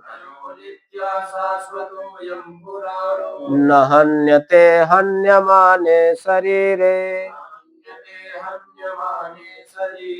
वेदा विनाशिनं नित्यं, य एनम् अजमव्ययम्, कथं स पुरुषः पार्थ, कं घातयति हन्तिकम्, वासांसि जीर्णानि यथा विहाय, नवानि गृह्णाति नरोपराणि, तथा शरीराणि विहाय जीर्णानि, अन्यानि संजाति नवानि देहि। अब देखो आत्मा तत्व का निरूपण कर रहे हैं भगवान और भी स्पष्टता से। एनम माने एनम आत्मानम, इस आत्मा को यह हंतारम वेत्ति, इस आत्मा को जो मारने वाला समझता है, वेत्ति माने जानता है, समझता है। अयश्चैनम मन्यते हतम, एनम माने इस आत्मा को, यह माने जो, हतम मन्यते जो मरा हुआ समझता है। इस आत्मा को जो मारने वाला समझता है और जो मृत समझता है, उभौ तौ न विजानीतः, वे दोनों नहीं जानते, आत्मा के स्वरूप को वो दोनों नहीं जानते। अयम न हन्ति और अयम न हन्यते, यह आत्मा न किसी को मारती है न किसी के द्वारा मारी जाती है, ये आत्मा का स्वरूप है। और आत्मा का स्वरूप क्या है, अग्रिम श्लोक में बिल्कुल स्पष्ट बता रहे हैं। यही मंत्र कठोपनिषद में भी है, बिल्कुल सेम यही मंत्र, ये दोनों मंत्र। न जायते, यह आत्मा न तो पैदा होती है, न म्रियते कदाचित, यह कभी मरती भी नहीं, अयम आत्मा कदाचित न जायते कदाचित न मृते, यह आत्मा कभी न तो पैदा होती है और न ही कभी मरती है। और अयम भूत्वा भविता वान भूय, यह आत्मा है, थी और आगे भी रहेगी। यह आत्मा आज माने अजन्मा है, आज माने नित्य है, शाश्वत। नित्य उसको कहते हैं जो कभी नष्ट नहीं होता, जो कभी, और ये शाश्वत है। जब कभी नष्ट ही नहीं होता तो ये शाश्वत है। अयम पुराण है, यह पुराण माने सनातन है, शाश्वत है इसलिए सनातन है। न हन्यते, हन्य माने शरीरे, न हन्यते, हन्य माने शरीरे, शरीरे हन्य माने अयम न हन्यते, शरीर के मारे जाने पर ये नहीं मरती है। तुम्हारे शरीर को कोई मार दे तो शरीर तुम्हारी मर जाएगी, लेकिन इसमें रहने वाली जो आत्मा है वो परिच्छिन्न स्वभाव वाली, बहुत सूक्ष्म है, उसको कोई अस्त्र शस्त्र मार नहीं सकता। देखो यहां न जायते का अर्थ क्या है? अजय, जो कभी पैदा नहीं होती वो अजय है। और न मृत्यते का नित्य है। अनायम भूत्वा भवितावान भूय का शाश्वतः पुराण है। वेदा विनाशिनम नित्यम य एनम अजमव्ययम कथम स पुरुषः पार्थ कम घातयति हन्तिकम्। वेद अविनाशिनम नित्यम, यह वेद जो जानता है, किस आत्मा को जो किस रूप में जानता है? अविनाशिनम, अविनाशी जानता है। जो इस आत्मा को अविनाशी जानता है, नित्य जानता है, अज माने अजन्मा जानता है, और अव्यय जानता है, ये कभी नष्ट नहीं होने वाला है, अव्यय माने। कथम स पुरुष पार्थ, हे पार्थ तुम यह बताओ कि उसको कोई पुरुष मार सकता है? कथम स पुरुष पार्थ कम घातयति हन्तिकम्, वो भला किसके ऊपर घात कर सकता है और उसके ऊपर उसको कौन मार सकता है? जो आत्मा के इस स्वरूप तक पहुंच गया कि ये आत्मा अविनाशी है, नित्य है, अजन्मा है, अव्यय है, तो वो किसको मार सकता है और उसको कौन मार सकता है कि नहीं? फिर तो उसी प्रकार की बात है कि शरीर जो है नाशवान है, शरीर नष्ट हो जाती है, और यही माने आत्मा जो है दूसरे शरीर को धारण कर लेती है। किस प्रकार से? जैसे हम लोग जो वस्त्र पहने हैं, जब ये पुराना हो जाता है, फट जाता है, तो हम लोग दूसरे वस्त्र को धारण कर लेते हैं। या जिस घर में रह रहे हैं उस घर में कदाचित आग लग जाए, दैव दुर्विपाकवश, तो हम लोग क्या करते हैं? नया घर बना लेते हैं। वासांश जीर्णान यथा विहाय, गीता जी का श्लोक, मृतक जो प्रयोदशाह का या वार्षिकी का निमंत्रण आता है उसमें जरूर लिखा रहता है। वासांश जीर्णान यथा विहाय नवानि गृह्णाति नरः अपराणि। यथा नरः, यथा माने जिस प्रकार, नरः माने मनुष्य, जीर्णानि वासांस विहाय, पुराने वस्त्रों को छोड़ करके, अपराणि नवानि गृह्णाति, दूसरे नए वस्त्रों को ग्रहण कर लेता है। यथा नरः, जिस प्रकार मनुष्य, जीर्णानि वासांस विहाय, पुराने वस्त्रों को छोड़ करके, अपराणि नवानि गृह्णाति, दूसरे नवीन वस्त्रों को ग्रहण कर लेता है, धारण कर लेता है। तथा माने ठीक उसी प्रकार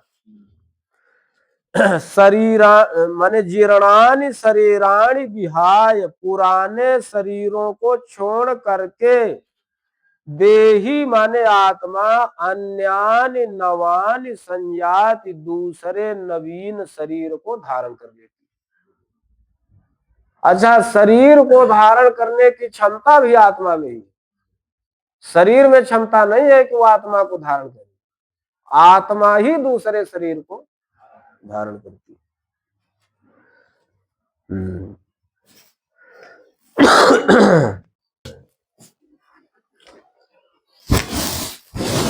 बहुत ठंडा पानी। नयनम छिन्दन्ति शस्त्राणि नयनम दहति पावकः न चैनम क्लेदयन्त्यापो न शोषयति मारुतः अक्षेद्योऽयमदाह्योऽयम् अक्लेद्यो शोष्य एव च नित्यः सर्वगतः स्थाणुः अचलोऽयं सनातनः अव्यक्तोऽयमचिन्त्योऽयम् अविकार्योऽयमुच्यते तस्मादेवं विदित्वैनं नानुशोचितुमर्हसि। देखो आत्मा के स्वरूप का कितना बढ़िया विवेचन चल रहा है। एनम शस्त्राणि न छिन्दन्ति, एनम आत्मानम, इस आत्मा को कोई भी शस्त्र काट नहीं सकता। छिदिर विदारणे संस्कृत में धातु है, कोई भी शस्त्र इस आत्मा को नहीं काट सकता। और सबको काट सकता है, लेकिन आत्मा को कोई शस्त्र नहीं काट सकता। और एनम पावकः न दहति, इस आत्मा को आग नहीं जला सकती। सबको तो आत्मा जला सकती है, माने आग सबको जला सकती है, लेकिन आत्मा को नहीं जला सकती। और आपः एनम न क्लेदयन्ति, जल जो है इस आत्मा को गीला नहीं कर सकता। ऐसा कोई पदार्थ नहीं जिसको जल गीला न कर दे, लेकिन आत्मा को जल गीला। और मारुतः न शोषयति, हवा, ऐसा कोई भी पदार्थ नहीं है जिसको सूखा न दे, यहाँ तक कि हवा पानी को भी सूखा देता है। अरे कपड़ा गीला रहता है, हवा चलती है, सूख गया। ऐसा देखो, ऐसा कोई पदार्थ नहीं जिसको जल गीला न कर दे, और ऐसा कोई पदार्थ नहीं जिसको वायु सुखा न दे। वायु तो जल को भी सुखा देती, लेकिन आत्मा को नहीं सुखा सकती। क्यों? अभी कोई इसका उत्तर पूछे कि क्यों शस्त्र आत्मा को काट नहीं सकता, आग आत्मा को क्यों जला नहीं सकती, जल आत्मा को गीला क्यों नहीं कर सकता, हवा आत्मा को सूखा क्यों नहीं सकती, तो इसका एक ही उत्तर है, निरवयवत्वात्। आत्मा का कोई अवयव नहीं है, आत्मा का कोई, आत्मा कोई शरीर नहीं है, आत्मा कोई, बल्कि शरीर को धारण करने वाली शरीरी है, लेकिन आत्मा कोई शरीर नहीं है, उसका कोई अवयव, अवयव हमेशा शरीर का होता है। अवयव किसका होता है? शरीर का। जिसको शरीर है उसको तो कोई शस्त्र काट सकता है। भाई जैसे पेड़ है तो पेड़ को काट लोगे, लकड़ी को काट लोगे, कोई वस्तु है उसको जला दोगे, लेकिन उसका शरीर है तब न। लेकिन आत्मा का कोई अवयव नहीं है, कोई ढांचा नहीं है, कोई माने शरीर नहीं है, इसलिए अवयव रहित होने के कारण आत्मा को कोई शस्त्र काट नहीं सकता। और जितने भी पंच महाभूत है, पृथ्वी, जल, तेज, वायु, आकाश, ये अवयव रहित। अच्छा, इन दोनों का उदाहरण एक ही है, आकाश। आकाश को कोई शस्त्र नहीं काट सकता, आकाश को भी कोई शस्त्र, आकाश को आग नहीं जला सकती, आकाश को जल गीला नहीं कर सकता, और आकाश को वायु सुखा नहीं सकती, क्योंकि कोई अवयव नहीं है आकाश का। और अक्षेद्योयम अदाह्योयम अक्लेद्योशोस्य एव च अयम आत्मा अयम आकाशः अक्षेद्यः, अक्षेद्य है। इस आकाश का या इस आत्मा का हम लोगों को यहाँ आत्मा ही लेना है। आत्मा अक्षेद्य वस्तु है, यानी उसको काटा नहीं जा सकता। आत्मा अक्षेद्य है, उसको कोई शस्त्र काट नहीं सकता। जो छेदन के योग्य ना हो वो अक्षेद्य, और जो जलाने के योग्य ना हो वो अदाह्य। यह आत्मा अक्षेद्य है, अदाह्य है, अक्लेद्य है, अशोष्य है। यानी यह आत्मा काटने के योग्य नहीं, जलाने के योग्य नहीं, सुखाने के, गीला करने के योग्य नहीं, और सुखाने के भी योग्य नहीं है। यह आत्मा नित्य है, यह आत्मा सर्वगत है, सब में है। यह आत्मा स्थाणु है, यह अचल है, यह सनातन है। ऐसा आत्मा का स्वरूप है। और जैसा आत्मा का स्वरूप है वैसा ही ब्रह्म का स्वरूप है। यह आत्मा नित्य क्यों है या ब्रह्म नित्य क्यों है?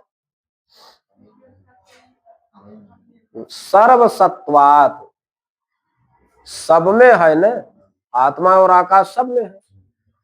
तो सर्वसत्वात् त्रैकालिका बाधितत्वाच्च अयम नित्य है। जो सब में है और तीनों कालों में जो नष्ट नहीं होता उसको नित्य कहते हैं। अनित्यत्वात् सर्वगत है, जो वस्तु नित्य है कभी नष्ट नहीं होती वही सर्वगत होती है, वही सब में रहती है। और सर्वगतत्वात् अस्थाणु हो, जो सब में है वही अस्थाणु है। और अस्थाणुत्वात् अचल है, जो वस्तु अस्थाणु है वो अचल है। और अचलत्वात् सनातन है, जो अचल है वही सनातन है। जैसे सनातन धर्म ये अचल है इसलिए सनातन है। यह आत्मा अव्यक्त है, अचिंत्य है और अविकार्य है। यानी इसको व्यक्त नहीं किया जा सकता, इसका चिंतन नहीं किया जा सकता, और इसमें विकार नहीं हो सकता। अचिंत्य है, अव्यक्त है, अविकार्य। अव्यक्त क्यों है?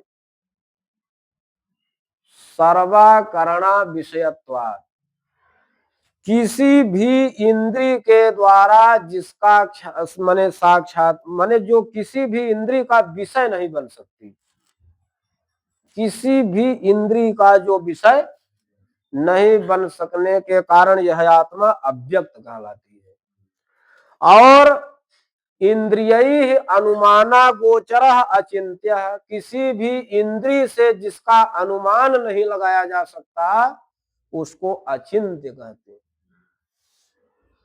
और अविकार्य है, जो कूटस्थ है, जिसमें कोई विकार नहीं होता, कोई परिणाम नहीं होता, उसको अविकार्य कहते हैं। तस्माद एवं विदित्वैनम विषयात्मा, कोई ऐसे इस स्वरूप को जान करके नानु सोचि तुम अर्हसि, तुम शोक करने के योग्य नहीं हो। यहां तक तो आत्मा की नित्यता के विषय में श्री भगवान ने अर्जुन जी को बताया।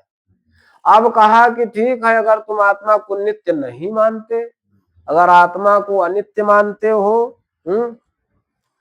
नित्य जात मानते हो माने अनित्य मानते हो, तो पक्षांतर दे रहे। यहाँ अर्थ से तात्पर्य पक्षांतरे, यदि आत्मा को तुम नित्य नहीं मानते तो पक्षांतर में बता रहे हैं। अथ चैनम नित्य जातम नित्यं वा मन्यसे मृतम् तथापि त्वं महाबाहो नैवं शोचितुमर्हसि। जातस्य हि ध्रुवो मृत्युः ध्रुवं जन्म मृतस्य च तस्मात् अपरिहार्येऽर्थे न त्वं शोचितुमर्हसि। अव्यक्तादीनि भूतानि व्यक्तमध्यानि भारत अव्यक्त निधनान्येव तत्र का परिदेवना आश्चर्यवत् पश्यति कश्चिदेनम् आश्चर्यवद् वदति तथैव चान्यः आश्चर्यवच्चैनमन्यः शृणोति श्रुत्वाप्येनं वेद न चैव कश्चित् देहे नित्यमबध्योऽयम् देहे सर्वस्य भारत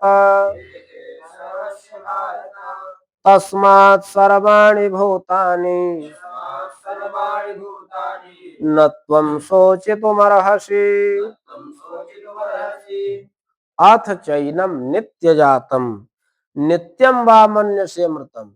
अगर तुम आत्मा को नित्य उत्पन्न हुआ समझते हो अथवा नित्य मरा हुआ मानते हो, नित्य उत्पन्न हुआ समझते हो और नित्य मरा हुआ समझते हो, तथा माने फिर भी त्वम माने तुम, हे महाबाहु बड़ी बड़ी भुजाओं वाले, एवं सोच तुम न अर्हसि इस प्रकार से शोक करने में समर्थ नहीं हो। क्यों? क्योंकि जातस्य ही ध्रुवो मृत्यु। जातस्य माने जो पैदा हुआ है उसकी मृत्यु निश्चित है। ध्रुव माने निश्चित, जो पैदा हुआ है जिसका जन्म हुआ है उसकी मृत्यु निश्चित है। और मृतस्य जन्म ध्रुवम, जिसकी मृत्यु हुई है उसका जन्म निश्चित है। यानी जन्म मृत्यु के लिए होता ही है, जिसका जन्म हो गया माने उसकी मृत्यु निश्चित है, और जिसकी मृत्यु हो गई उसका जन्म निश्चित है। जन्म लेने के लिए ही मृत्यु होती है, अमृत्यु जन्म लेने के लिए होती है। ये दोनों अपरिहार्य अर्थ माने विषय हैं, अनिवार्य विषय हैं, और अनिवार्य विषय में कभी शोक नहीं करना चाहिए। अवश्यम भावी घटनाओं में कभी शोक नहीं करना चाहिए। अव्यक्तादीनि भूतानि व्यक्त मध्यानि भारत। हे भरतवंशी अर्जुन, हम सभी प्राणियों का आदि, भूतानि माने प्राणियों का आदि अव्यक्त है। आदि क्या है? माने हम लोग पहले क्या थे यह बता नहीं सकते, अव्यक्त है। और अव्यक्त निधनान्येव, निधन के बाद मृत्यु के बाद क्या होंगे ये भी अव्यक्त है, इसको भी नहीं जानते।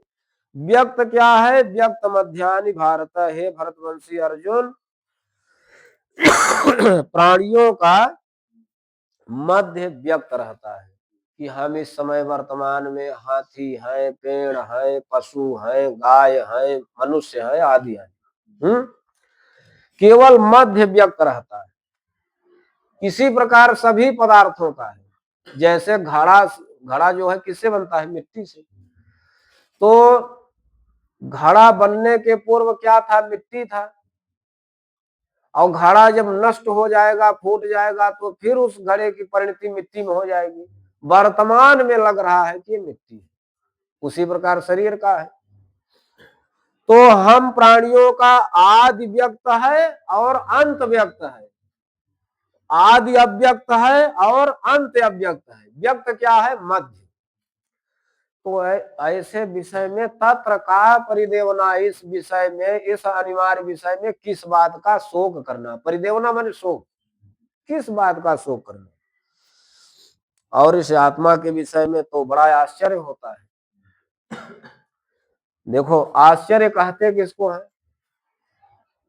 जो विषय बुद्धि से ग्रहण न किए जाने पर भी सामने दिखाई पड़ता है उसको आश्चर्य कहते हैं। हम लोगों को आश्चर्य कब होता है? जिस विषय को बुद्धि ग्रहण नहीं कर सकती और वो सामने दिखाई पड़ जाए तो आश्चर्य होगा। वही आश्चर्य है कि कोई दूसरा। बुद्धि ग्रहण नहीं कर सकती जिस विषय को, और वो सामने हाजिर जवाब हो जाए तो आश्चर्य हो जाता है। तो उसी प्रकार आश्चर्यवत पश्यति कश्चिदेनम एनम अनेनम आत्मानम, इस आत्मा को कोई बड़े आश्चर्य के साथ देखता है। कभी महसूस किए हो इस आत्मा के विषय में? कभी तो कोई बड़े आश्चर्य के साथ देखता है। यहां देखना समझना एक ही बात। कैसे? जब सत्संगति करने जाते हो, जब तक सत्संगति नहीं करोगे तब तक तो आत्मा क्या है इस बात को जान ही नहीं सकती। तब तक केवल संसार शरीर, संसार शरीर। जब व्यक्ति सत्संगत करता है तो उसको पता लगता है कि तुम क्या हो। तुम क्या हो? तुम सच्चिदानंद स्वरूप ब्रह्म ही हो। तब जाकर के पता लगता है कि तुम जीव नहीं हो, सच्चिदानंद स्वरूप ब्रह्म ही हो। उन ब्रह्म से ही तुम आए हुए हो। अब फिर जाकर के उन्हीं में मिल जाओगे। जब ऐसा ज्ञान आत्मा के विषय में किसी संत महापुरुष से प्राप्त होता है तब हमको बड़ा आश्चर्य होता है कि अरे मैं ऐसा हूं, मैं इतना पापी हूं, मैं इतना दुखी हूं, मैं इतना कार्यशील हूं, मैं कभी सच्चिदानंद स्वरूप ब्रह्म हो सकता हूं, भगवान हो सकता हूं। तो वहां आत्मा के विषय में हम लोगों को क्या होता है? आश्चर्य। अब देखो, इस विषय को इंद्री नहीं ग्रहण करती, लेकिन जब साक्षात्कार होता है, सामने दृश्य दिखाई पड़ता है, तो उस समय हम लोग आत्मा के विषय में आश्चर्य के साथ देखते हैं और समझते हैं। अयाश्चर्यवद वदति तथैव चान्यः। जब आत्मा के विषय में कोई बोलता है तो बड़ा आश्चर्य होता है। आत्मा के विषय में किसी में सामर्थ्य है कि बोलने का? किसी में सामर्थ्य नहीं है। क्यों? क्योंकि जहां हमारी वाणी विराम अवस्था को प्राप्त हो जाए वही ब्रह्म है, वही परमात्मा है। ऐसे ब्रह्म का कोई निरूपण करता है? अब ऐसे ब्रह्म के विषय में हम बड़बड़ करें तो हम क्या है? मूर्ख हैं। जहां हम लोगों की वाणी विराम अवस्था को प्राप्त हो जाए, जिन परमात्मा का निरूपण नहीं किया जा सकता, जो वाणी के विषय नहीं है, कहने का मतलब यह है कि जो वाणी के विषय नहीं है वही ब्रह्म है, वही परमात्मा है। तो जो वाणी के विषय नहीं है उन्हीं परमात्मा के विषय में हम लोग गुणानुवाद कर रहे हैं कि ये ऐसे हैं, परमात्मा ऐसे हैं, ऐसे हैं। ये क्या है? ये आश्चर्य है। कोई आचार्य यदि आत्मा के विषय में, ब्रह्म के विषय में कथन कर रहा है जो परमात्मा, जो ब्रह्म वाणी के विषय नहीं है, तो यही वक्ता के प्रति होने वाला आश्चर्य है। अयाश्चर्यवच्चैनम अन्यः शृणोति।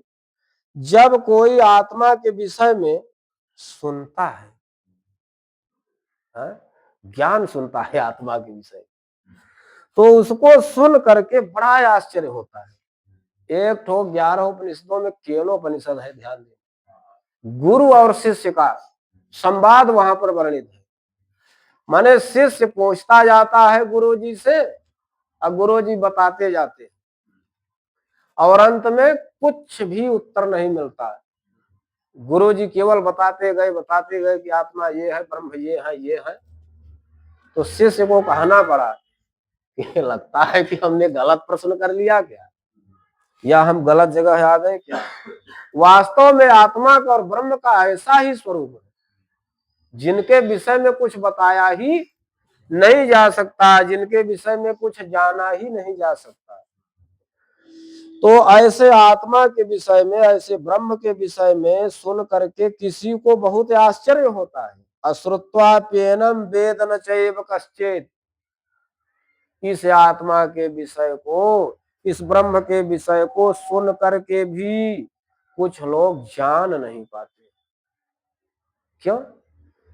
ज्ञान तो बहुत हो गया, लेकिन वो बताते हैं कि किसी का भी ज्ञान मेरा स्पर्श नहीं कर सकता। तो यह बात जब आ गई तो तुम सुन करके भी ब्रह्म को नहीं जान सकते। क्योंकि ऐसा मान लेने पर कि कोई भी ज्ञान मेरा स्पर्श नहीं कर सकता, ऐसा मान लेने पर तुम्हारे अंदर कर्म का अहंकार आ जाएगा, जिसको कर्तृत्वाभिमान कहते हैं। और कर्तृत्व का जितना ही अभिमान आता जाएगा उतना ही तुमसे पाप पुण्य बनने लगेगा, और जितना ही पाप पुण्य बनेगा उतने ही तुम परिच्छिन्न होगे। और जब कोई जितना ही परिच्छिन्न हो जाता है वो परमात्मा से उतना ही दूर हो जाता है। इसलिए हमेशा सीधी से सज्जनता से किसी बात को मान लेना चाहिए, कर्तृत्वाभिमान न आने पावे, नया कर्म न जुड़ने पावे। इसलिए आत्मा के विषय को यथावत रूप में सुन करके जान लेना चाहिए, जैसे भी हमारी जानकारी का विषय बने। देहि नित्यम अवध्योयम, अयम देहि नित्यम अवध्यः। यह देहि माने आत्मा नित्य है और अवध्य है, इसका कभी विनाश नहीं होता और ये बध के योग्य नहीं है। देहे सर्वस्व भारत, हे भरतवंशी अर्जुन, यह सबके शरीर में रहता है। तस्मात् सर्वाणि भूतानि न त्वं शोचितुमर्हसि। इसलिए तुम किसी भी प्राणी के विषय में, यहाँ उपस्थित किसी भी योद्धा के विषय में तुम शोक करने के योग्य नहीं हो। आज यहीं तक पाठ